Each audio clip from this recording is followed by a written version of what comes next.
What's happening, people? Welcome to another edition of Politricked on the Got What You Need Network. As always, be sure to check out the other great broadcasts on this network, the Encourage and Inspire podcast. Shout out to my guy, DeRel, the Black Male podcast, Life and Love, as well as Ian Friends. Yeah, man, today we're going to talk about Coach Prime, um, talk about Christie's niece being kicked off flight out of New Orleans, I believe. Um, Jalen Kittner, um, he's the son of Jack Kittner, former NFL quarterback. Um, as well as just some other things, man. But let's get started. Let's talk about Coach Prime real quick. So by now, everybody knows he's accepted a job at Colorado, Pac-12, I guess, school now. um, and yeah, man, definitely been some mixed reactions that definitely surprised me. Um, he had always made it clear that, um, sooner or later he would accept a job at a bigger school, um, and I don't get this notion that we as black people, like, when we give back, like, we just have to stay there. This man was making $300,000 a year, half of which he gave back to the school to help with facilities being built when they ran out of money. Secured corporate sponsors. I believe Under Armour is now sponsored there at Jackson State. Um, Enhancements to the stadium, um, you know, different building of practice facilities, and just all types of new attention being brought to not just Jackson State, but the SWAC conference as a whole. And for 3 years, and in 3 short years, he's turned the program around, brought pride back. Pride back might be strong because, I'm not saying that there wasn't, school pride down there, whatever. But now there's a lot of connections with different celebrities that he connected with the school, you know. So now, future homecomings, it's easier to reach out to certain people that they might not have had privy to have contact information for. Um, like, he doesn't take all of what he's done and goes. Like, some say you leave a place better than you found it, and I believe that that's what he did. Um, but what really gets me mad is this people that never cared about HBCU, never even talked about it, and wanna judge this man. Oh, he took the money and he ran and all of this kind of stuff. And I'm not trying to be like racist, but when I see white people who, like I said before, never donated, never spoke about the disparities between HBCUs and publicly white institutions or whatever.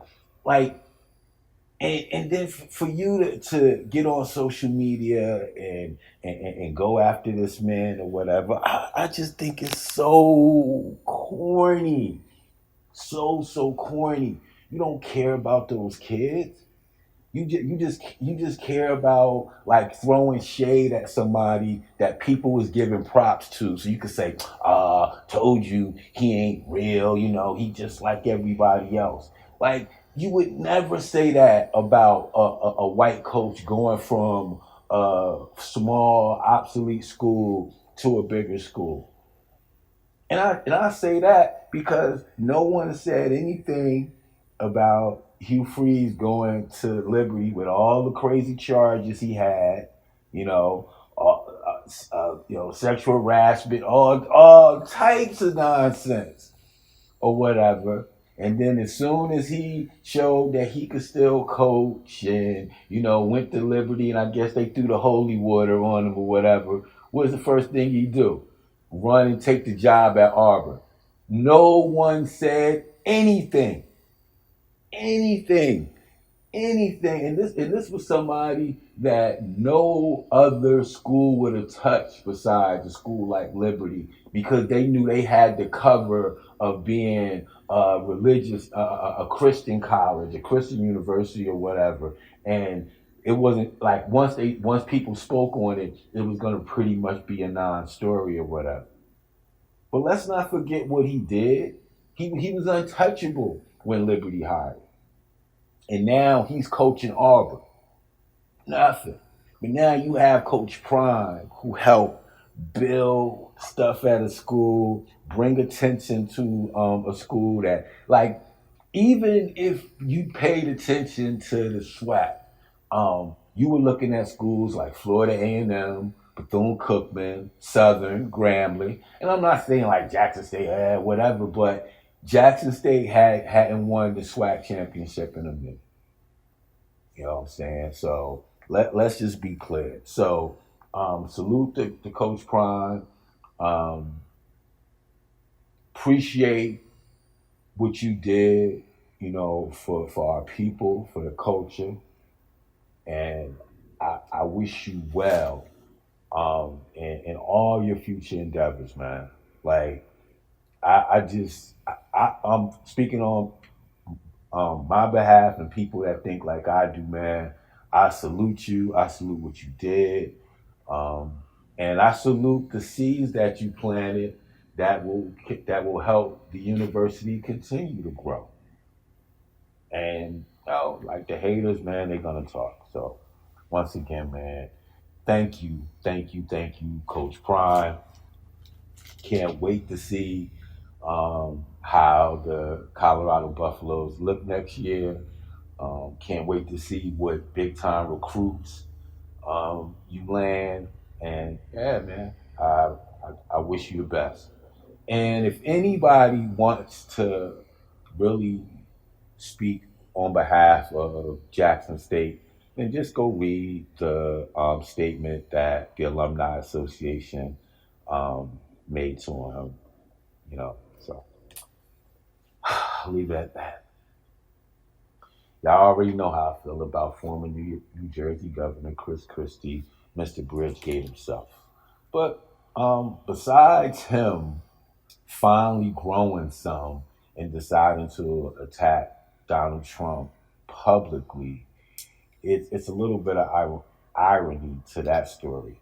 Shannon Epstein, that's his niece, was kicked off a flight for being a racist, basically.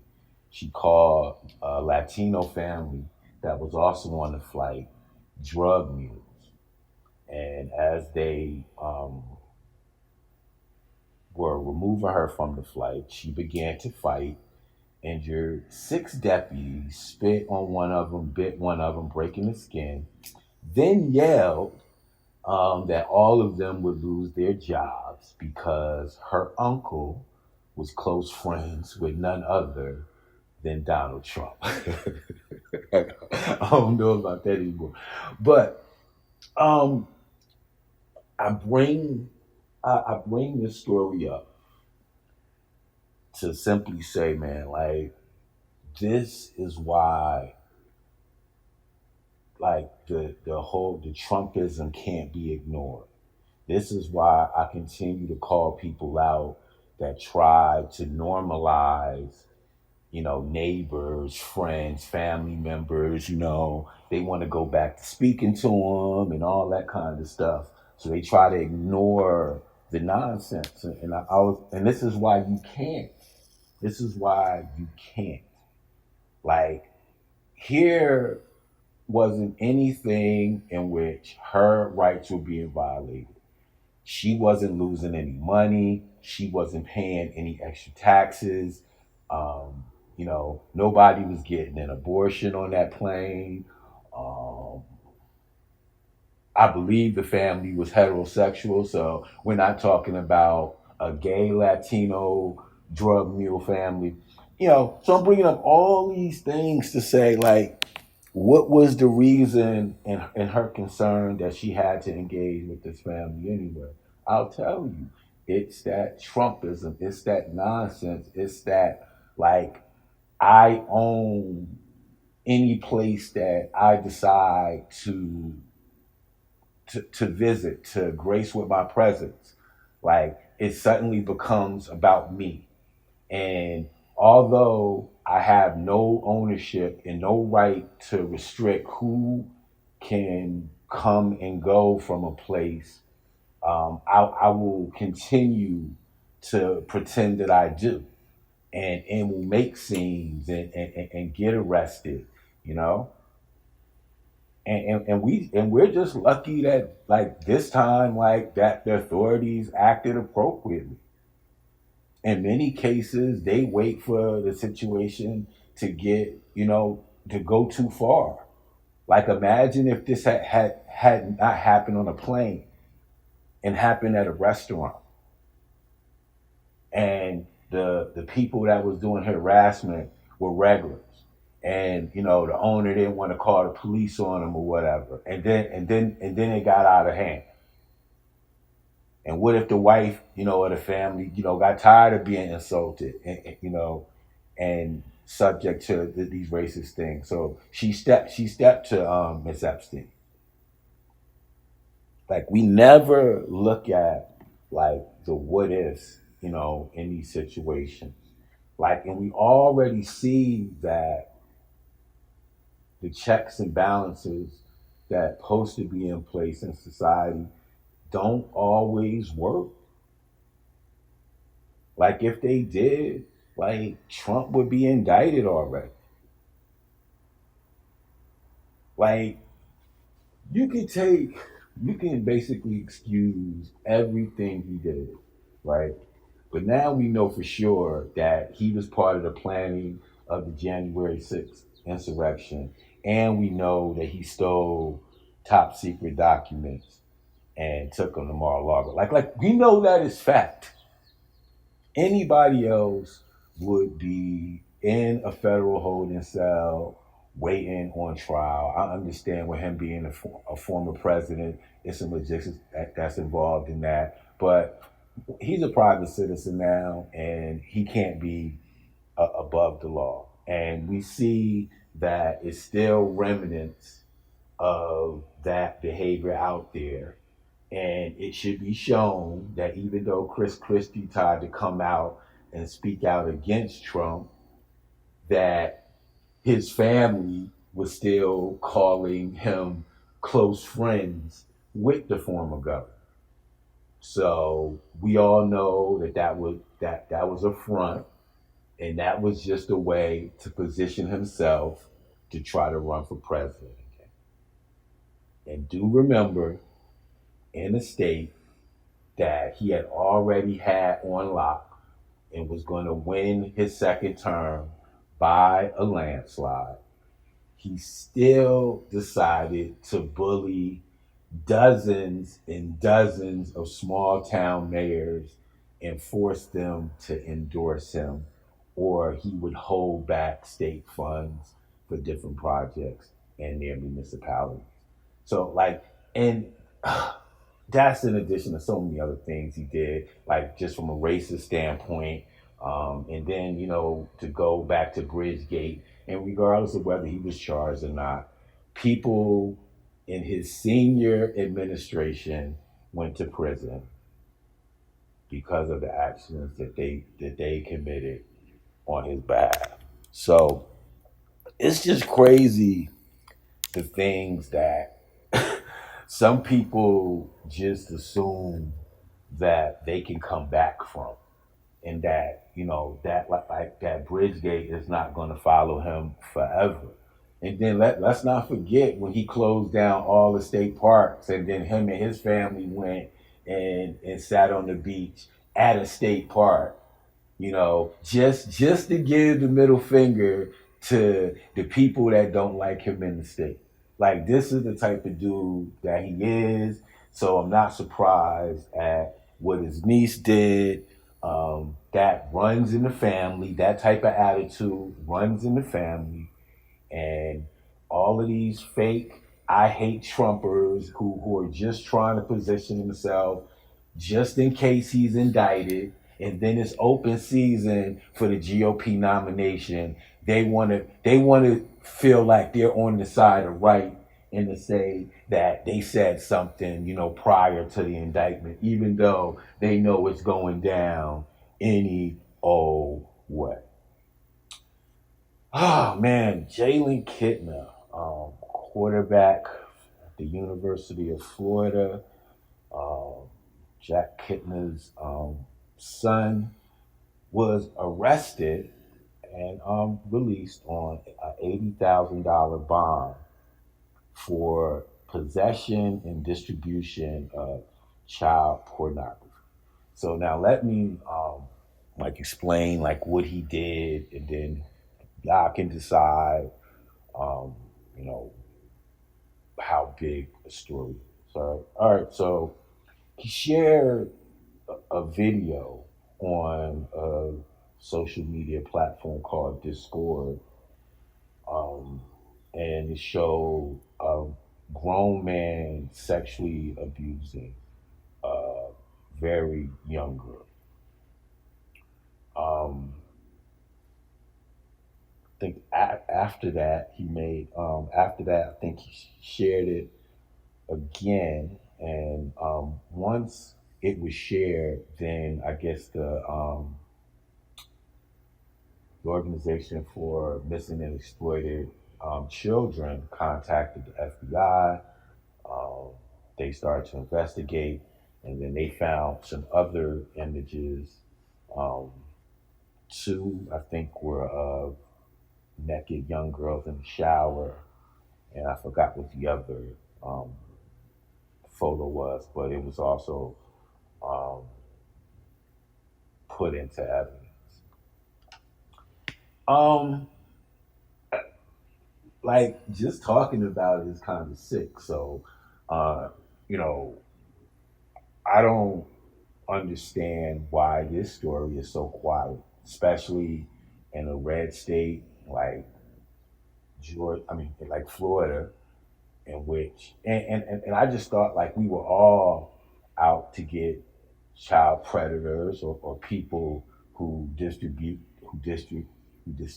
damn child pornography or what have you. Um, but this story has basically just been a non-story. Um, Everybody's trying to soften the blow. Um, the lawyer is like, he'll be safe. He'll be okay back home in Texas with his family and all of this kind of stuff. But I'm like, what about the images that like he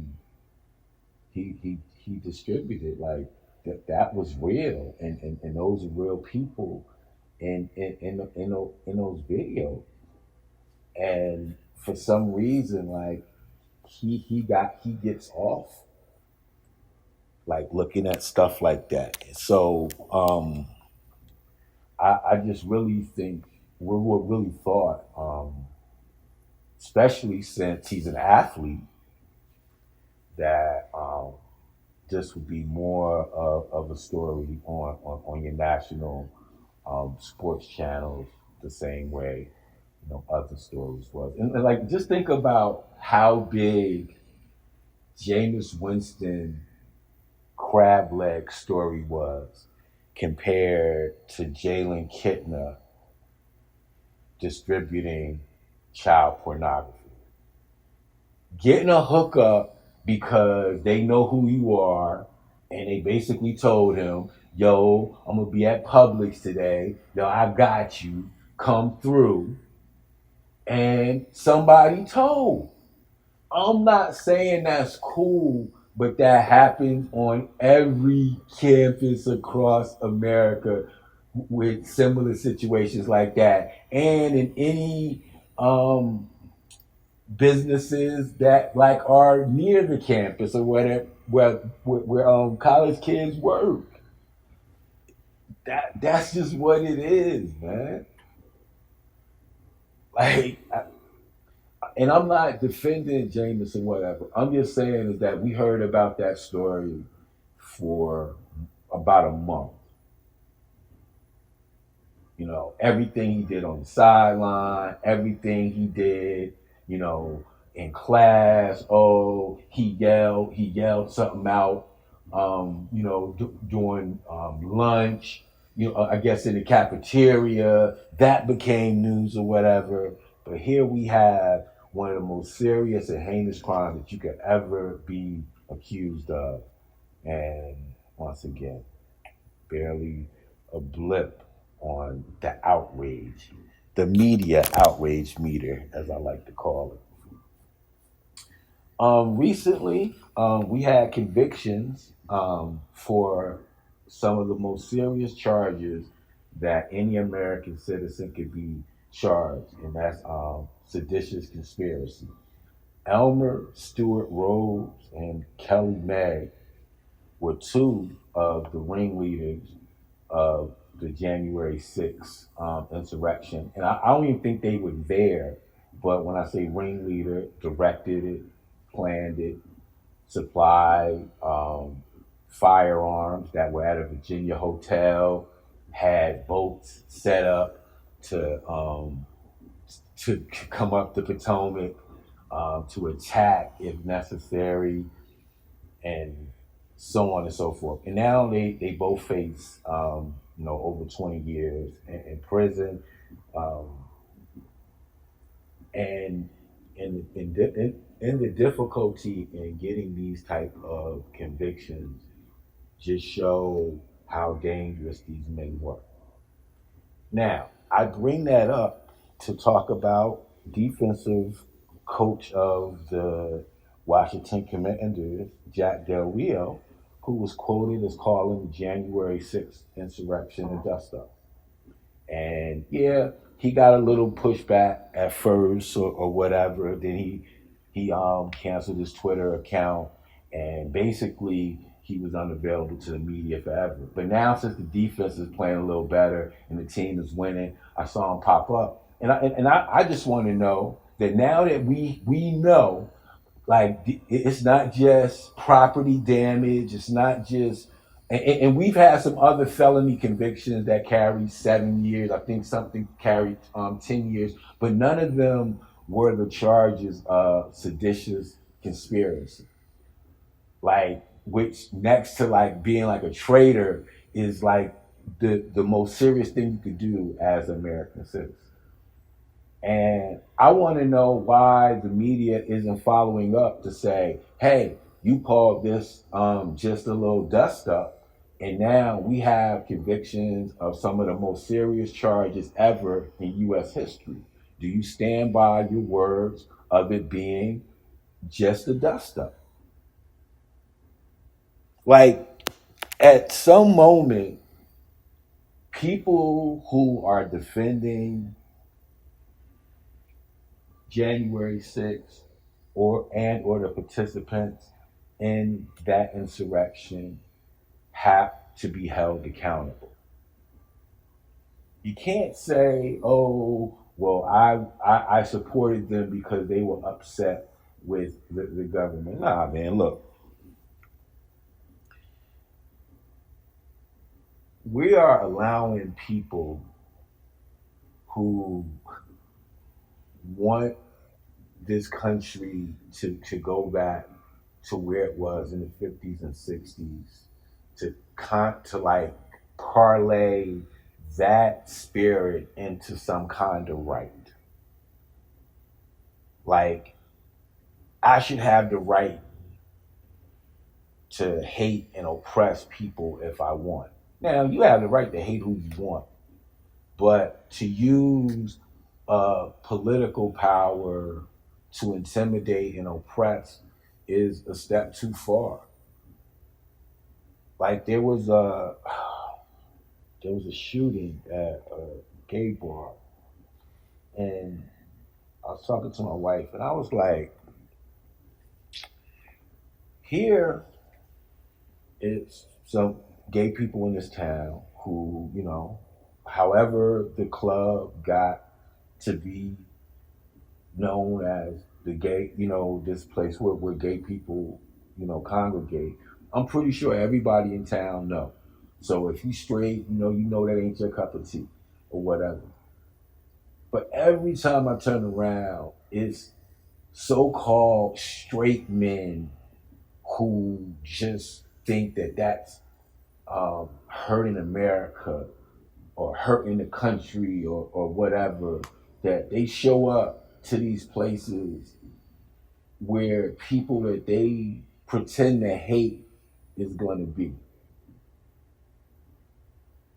And if y'all think that old boy just shot up the club because he's against gays, he shot up the club because um, somebody brought out the gay in him, and he can't live with that.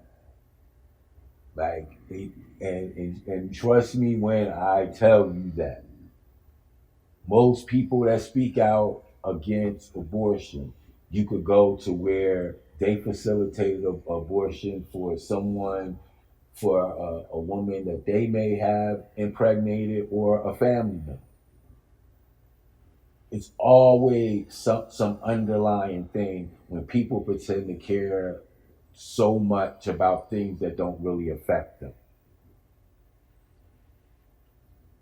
Like having gay people in your city is not going to affect your life in any way, shape, or form unless you allow it to.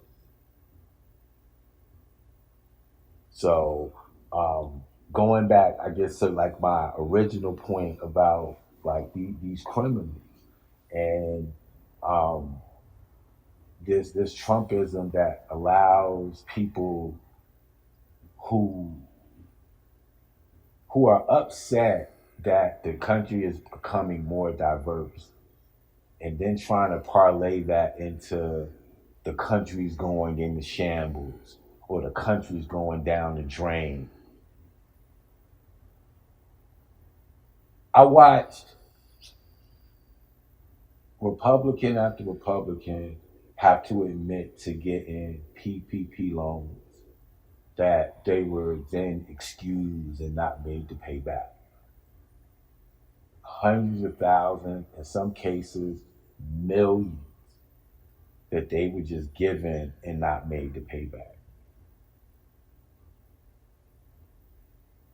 But yet, any type of spending or government spending, they'll talk to they blue in the face about how that's not good for the future, I guess the future fiscal state of our country. But the money that they take or the tax breaks they give to like oil executives who making money hand over fist, and anytime they want to make more money, they just drive up the price, all while their profit margin is through the roof, and no one says anything. But then let your neighbor, you heard, got 5,000. Then you want to put the list on social media to try to embarrass them or whatever. And these folks getting millions and hundreds of thousands of dollars, millions of dollars that they not made to pay back. And nobody want to say anything. But then these are the same people that want to talk about how bad the country is, and we can't afford this and we can't afford that for poor people, we can't afford this for hungry people, we can't afford to discount the price of insulin for sick people, we can't forgive student loans from predatory lenders, but we can forgive all these rich people who fraudulently got money because it was out there. Crazy, man. But look, man, that's my time, man. Once again, big shout out to Coach Prime. Salute to you. Um, Shout out to everybody that supports this podcast, who shares it, who talks about it, who puts new people onto it. Can't thank you enough. Don't forget to check out the other great podcasts on this network, Ian Friends, Life and Love, the Black Male Podcast, as well as the Encourage and Inspire Podcast. But this is Politricked. I'm your boy Sky, and I'm out. Peace.